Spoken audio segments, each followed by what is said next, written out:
Halo semuanya, perkenalkan nama saya Eri Ardiansyah.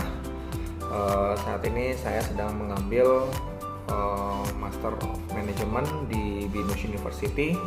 Dan kali ini saya ingin sharing kepada teman-teman semuanya terkait salah satu aplikasi yang paling sering digunakan oleh masyarakat Indonesia, yaitu Grab.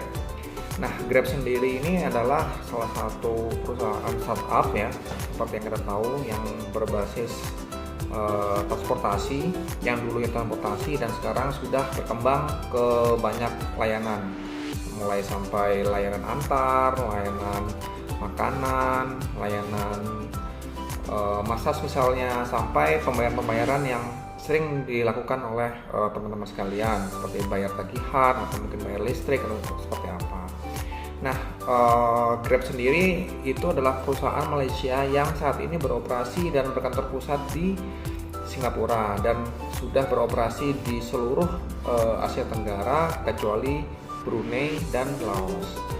Nah, saat ini di Indonesia sendiri per tahun 2023 itu sudah mencapai 42 juta pengguna per bulannya, saking besarnya. Jadi udah hampir 1/5 penduduk Indonesia ya per bulannya untuk menggunakan aplikasi Grab ini. Nah, di sini saya ingin sharing terkait bagaimana Grab menggunakan big data atau mungkin AI untuk meningkatkan strategi pemasarannya di Indonesia khususnya. Oke. Pertama, saya ingin sharing sedikit fun fact-nya. Grab itu didirikan tahun 2012 di Singapura oleh Anthony Tan, yang pada tahun 2014-nya langsung mendapatkan nominasi sebagai Dekakorn. Dekakorn itu apa? Dekakorn itu adalah startup yang sudah diinjek dan investasikan sebanyak 10 miliar. Oke, untuk sharing terkait bagaimana pemasaran Grab saat ini menggunakan big data atau AI, itu akan saya gambarkan sedikit terkait pertama strategi pemasaran Grab saat ini. Strategi pemasaran Grab saat ini itu ada 3. Pertama, personal promosi. Nah, promosi ini mereka akan mengirimkan beberapa penawaran sesuai kebiasaan, track record beberapa customer-nya, lalu notifikasi tepat waktu.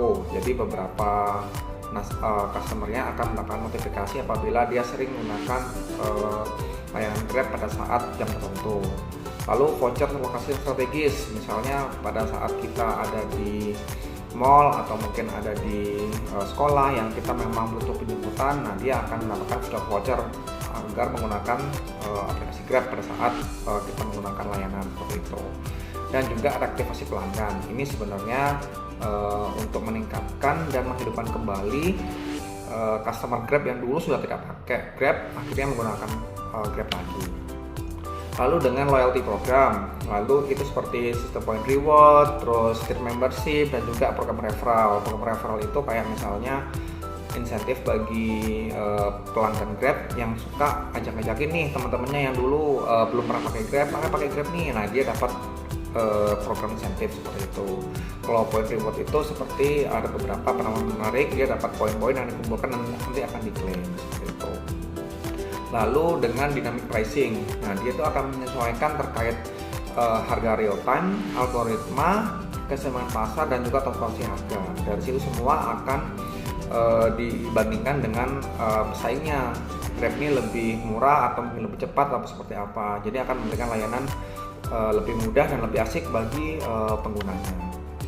Lalu segmentasi pelanggan, dia menggolongkan lagi ke beberapa pengelompokan pelanggan sesuai dengan perilakunya dia. Apakah dia suka tiap bulan tuh bayar listrik, atau mungkin tiap bulan tuh bayar air, atau mungkin ada yang lain. Lalu dia akan mensegmentasi geografis dan preferensi seperti apa. Apakah dia itu memang sering pakai GrabSend seperti itu. Nah, dia itu akan memberikan preferensi yang tertentu yang akan lebih memudahkan customer-nya menggunakan layanan antar dengan Grab seperti itu. Lalu bagaimana sumber data Grab disebut dapat meningkatkan strategi pemasaran. Pertama, dia merecord data transaksi pengguna dengan pola transaksi, preferensi, riwayat pembelian, dan juga pesanan pembayaran. Dia menggunakan metode pembayaran seperti apa. Dari situ mereka akan melihat perilaku historical, kebiasaan konsumennya, dan dia akan secara otomatis akan mengenerate apa nih kira-kira program atau mungkin penawaran-penawaran yang menarik kepada customernya untuk menggunakan Grab seperti itu. Jadi nanti di setiap beberapa waktu dia akan menganalisa lokasi dan juga frekuensi pembayaran menggunakan apa. Dia itu akan mengenerate dan akan menjadikan pop-up atau notifikasi khusus ke konsumennya untuk menggunakan aplikasi Grab seperti itu. Lalu dia akan menggunakan data lokasi. Data lokasi seperti apa? Dia itu akan melihat historical GPS kita kapan menggunakan Grab dan kapan kita sudah dilakukan transaksi Grab seperti itu. Lalu dia akan melihat pemetaan area, dia akan mengidentifikasi permintaan yang strategis nih dari area tertentu, dan juga dia melihat analisa pergerakan untuk melihat, mempelajari dan menganalisa pola perjalanan pengguna dari rute pelayanan tersebut seperti itu. Lalu kita melihat database big data yang dimiliki oleh Grab itu dengan data perilaku pengguna. Data perilaku pengguna itu dia melihat pola penggunaan aplikasi, riwayat transaksi, preferensi, dan juga waktu penggunaan. Lalu dari rating. Nah, dari rating itu mereka akan mendapatkan informasi nih, kira-kira dari rating yang digunakan itu puas apa tidak. Terus lalu apakah dapat feedback dari customer seperti itu. Dari feedback dari customer itu akan mempengaruhi terkait layanan yang perlu dikembangkan seperti itu. Apakah mitranya bermasalah atau mungkin ada beberapa spot-spot yang memang perlu membutuhkan feedback dari customer dan layanan yang lain seperti itu. Misalnya di sini membutuhkan layanan tambahan. Jadi nanti Grab mungkin akan memberikan sinyal bahwa dari titik ini dan lokasi di sini itu butuh layanan tambahan lainnya seperti itu. Jadi Grab akan menganalisa hal tersebut. Lalu apa sih sebenarnya big data goals-nya gitu? Otomatis big data goals-nya ini akan menuju ke pertama optimalisasi anggaran pemasaran. Jadi dia itu akan membuat campaign sederhana atau mungkin materi komunikasi yang sederhana dan tertuju ke orang-orang yang memang aktif menggunakan Grab. Jadi tidak boros, tidak random dan tidak kemana-mana untuk sasaran promosinya. Jadi mereka itu akan lebih fokus dan akan lebih efektif untuk hasilnya seperti itu. Lalu dampak peningkatan bisnisnya seperti apa sih nanti setelah kita menggunakan AI tersebut? Otomatis pertama mereka akan dapat program loyalitas pelanggan. Jadi dengan Grab Rewards atau mungkin Grab Point itu akan meningkatkan kualitas pelanggan dari penilaian dari konsumen. Lalu yang kedua adalah penawaran khusus. Jadi mereka akan membuat voucher-voucher yang memang sesuai dengan kebiasaan si pelanggan tersebut gitu. Jadi pelanggan tersebut tuh otomatis akan lebih memilih penawaran dari Grab dibandingkan dari penawaran aplikasi lainnya.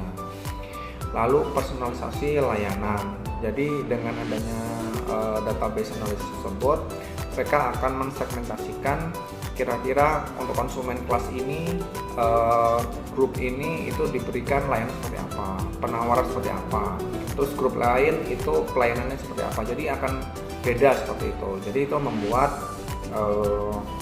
Grab lebih mudah untuk mendiversifikasi dan melayani konsumennya lebih jelas seperti itu. Dan otomatis yang keempat adalah analisa perilaku pengguna. Dengan adanya kita menggunakan AI dan big data analysis, otomatis analisa pengguna ini jauh lebih dalam, jauh lebih efektif dalam memberikan layanan sesuai dengan kebutuhannya. Seperti itu. Jadi dari situlah seluruh historical kebiasaan itu dianalisa dan dapat dijadikan dasar kepada Grab untuk bisa memberikan layanan paling baik kepada customer-nya.